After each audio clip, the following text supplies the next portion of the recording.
Bom dia, meus irmãos, tudo bem com vocês? Espero que todos estejam muito bem, espero que todos estejam na paz do nosso Senhor Jesus Cristo.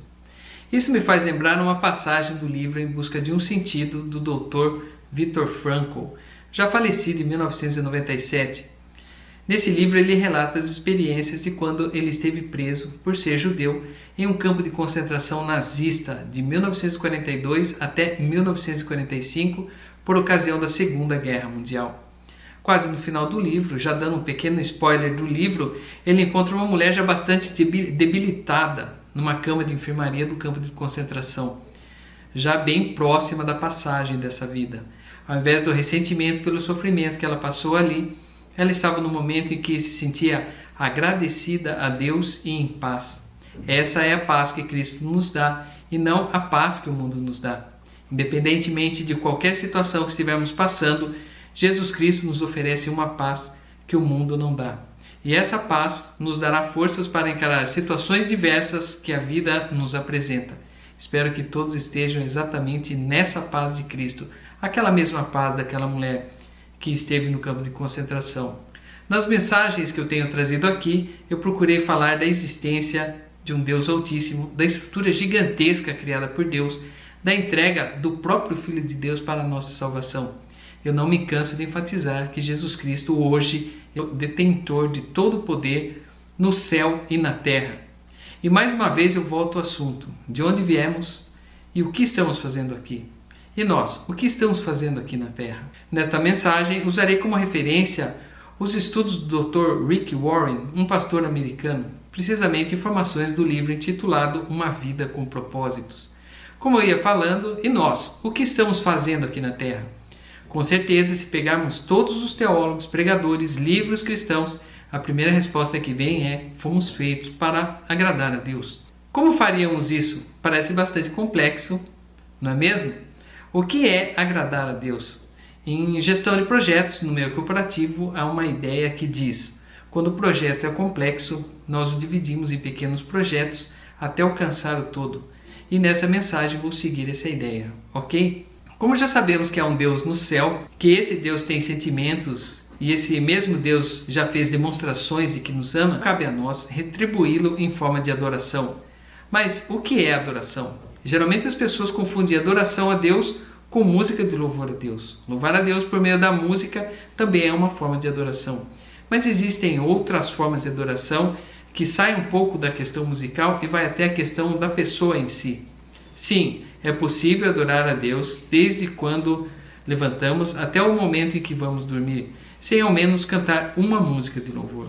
Quando entregamos a nossa vida ao Senhor, quando damos-lhe graça pela vida, pelo amanhecer e tudo mais o que Deus criou para que pudéssemos desfrutar aqui na terra, estamos em adoração a Deus. E Deus se alegra com seus adoradores e está à procura justamente dessas pessoas. Mas a hora vem, e agora é, em que os verdadeiros adoradores adorarão o Pai em espírito e em verdade, porque o Pai procura a tais que assim o adorem. Deus é espírito e importa que os que o adorem em espírito e em verdade. Está lá no livro de João 23, 24. Deus gosta que tenhamos atitudes que o deixem feliz. Geralmente encontramos pessoas que se destacam na vida. Nas mais diversas áreas podemos encontrar juízes, militares, políticos, artistas, professores e atletas. Vocês já notaram que boa parte dessas pessoas são egocêntricas, gostam de bajulação e estão sempre reclamando de algum deslize dos que estão à volta deles? E também estão esperando que alguém faça algum favor, como carregar suas malas, receber cortesias de estabelecimentos como hotéis e restaurantes e lojas? Deus é completamente diferente dessas pessoas. Na Bíblia podemos encontrar um exemplo de uma pessoa que não só alegrou o coração de Deus, como também fez com que Deus desse prosseguimento à humanidade. Estou falando de Noé. No tempo de Noé não havia Bíblia e mesmo assim ele optou por servir a Deus e adorar a Deus a ponto de Deus ver na pessoa de Noé um exemplo. Se você quer entender um pouco melhor sobre esse período, o livro Cristianismo Puro e Simples explica claramente como as pessoas, como Noé, adoravam e serviam a Deus, mesmo não tendo a Bíblia ou igrejas espalhadas pela cidade. Eu achei interessante entender um pouco disso. Mas voltando ao assunto, com base nesse único exemplo, afinal, naquela época, O mundo estava passando por uma completa degeneração moral e na Bíblia diz que Deus havia se arrependido de ter criado o homem. Noé e sua família foram as únicas pessoas que Deus poupou de serem destruídos pelo dilúvio. Mas Noé fez a arca. Eu vou construir uma arca para alegrar o coração de Deus? Obviamente que não. Então, qual exemplo de Noé podemos seguir para alegrar o coração de Deus? Noé amava Deus acima de todas as coisas. Noé não era Maria vai com as outras, mesmo com toda a população agindo de forma contrária ao que agradava a Deus. Noé permaneceu firme e continuou servindo a Deus. No nosso dia a dia está bastante fácil deixar de servir a Deus. Afinal, temos tantos recursos que podem perfeitamente tirar das nossas mentes a pergunta: para onde irei depois daqui? Televisão, internet, passeios, distrações diversas podem tirar-nos dos caminhos do Senhor. Não estou dizendo que não devemos utilizar esses recursos, mas é sempre importante colocar a Deus acima de todas as coisas. Noé confiava completamente em Deus. Sabe aquela insegurança que dá no começo do mês? Bem ao estilo, será que teremos trabalho e dinheiro para sobrevivermos esse mês? Então, Noé não tinha esse tipo de insegurança. Ele construiu a arca por 120 anos sem ver uma gota de chuva cair do céu. O nome disso é confiança. Confiar em Deus alegra o coração de Deus. Vamos nos entregar à vontade de Deus. O pensamento de Deus a nosso respeito é pensamento de paz, não é mesmo, meus irmãos? Que Deus fica feliz conosco quando obedecemos incondicionalmente. Na Bíblia podemos encontrar várias passagens onde a obediência a Deus foi suficiente para Deus transformar eventuais derrotas em vitórias e pessoas doentes em pessoas curadas. Porém, muito além disso, a incondicional obediência a Deus alegra o coração dele. Essa também é uma forma de adoração. Vejam só essa passagem. Se me amais, guardais os meus mandamentos. João 14,15. O Senhor se agrada dos que o temem e dos que esperam na sua misericórdia. Salmo 147,11. Deus se alegra conosco quando louvamos e damos graças continuamente. Noé vivia com o coração cheio de louvor e ação de graças. Depois de ficar 120 anos construindo a arca, ficar alguns dias dentro dela esperando a chuva passar junto com a família e animais, a primeira coisa que Noé fez após o dilúvio, como forma de gratidão, foi construir o altar e oferecer um sacrifício a Deus. Às vezes estamos fazendo um trabalho que Deus nos permitiu fazer e tudo que sai da nossa boca é reclamação. Essa reclamação, além de nos fazer mal por dentro, ela não traz alegria ao coração de Deus. E como a função do ser humano é agradar a Deus, uma vida de reclamações e xingamentos vai fazer um efeito contrário. Deus se alegra quando usamos a nossa habilidade. O ser humano é muito diferente um do outro. Evidentemente, temos habilidades diferentes e essa diferença permite com que todos tenham oportunidade. O que seria do meio ambiente, muito valorizado pelos intelectuais, se não fossem os sucateiros que pagam por quilo as latinhas recolhidas na rua? Adam Smith, em A Riqueza das Nações, se refere às habilidades específicas das nações e como essa diferença pode ser utilizada para o desenvolvimento do mundo inteiro. Ao invés de todas as nações produzirem tudo, por que não cada uma utilizar a sua melhor habilidade para desenvolver o mundo? Trazendo para um cenário menor, entendemos a família como uma nação. Além do desenvolvimento de uma forma geral, Deus gosta de acompanhar o que os verdadeiros adoradores estão fazendo no dia a dia e ver o quanto essas pessoas estão valorizando as habilidades dadas por Deus quando estamos fora da igreja. Os passos de um homem bom são confirmados pelo Senhor e deleita-se no seu caminho. Está lá no Salmo 37:23. Ele é que forma o coração de todos eles, que contempla todas as suas obras. Salmo 33:15. Então agora nós entendemos que a nossa função aqui na Terra como seres humanos é adorar a Deus. Entendemos também que adoração não é simplesmente cantar louvores, é algo além disso. E vimos que Deus gosta que tenhamos atitudes que o deixam feliz. Utilizamos os exemplos de Noé para entender o que deixa Deus feliz. Então agora nós podemos nos aprofundar mais no tema adoração. Tudo que eu falei até agora são atitudes que podemos ter no nosso dia a dia para alegrarmos o coração de Deus, mas a essência disso tudo é adoração. No dicionário, o significado de essência é que é inerente a algo ou alguém, que constitui o mais básico ou mais importante em algo que é fundamental. Em Sorocaba tem uma fábrica de essências de sabores, ou seja, eles produzem essências para a indústria alimentícia colocar nos seus produtos. No supermercado, podemos encontrar vários produtos com sabores, como por exemplo macarrão com sabor galinha, galinha caipira, limão e alho. A essência produzida por essa fábrica é extremamente concentrada.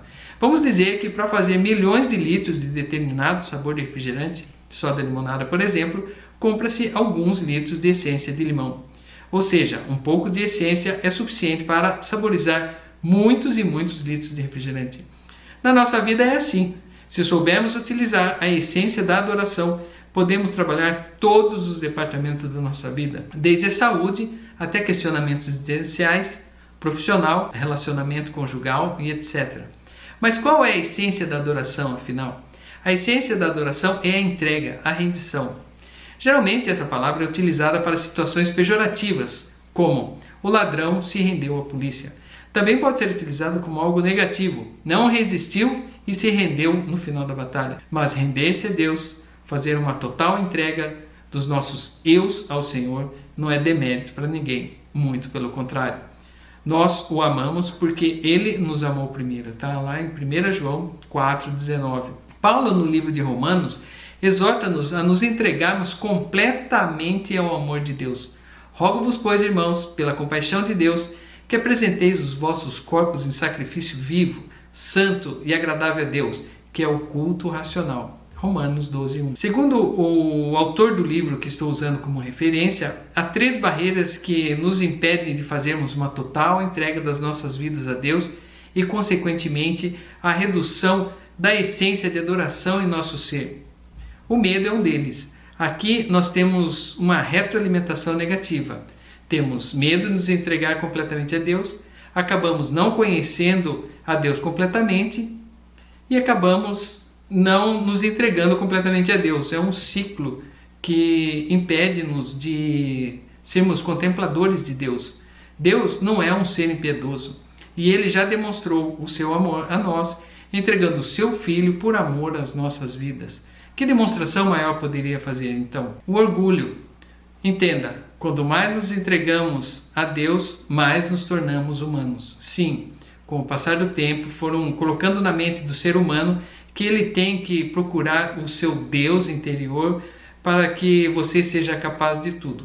Um dos argumentos utilizados por Satanás para a queda do homem foi justamente dizer que o homem seria como Deus.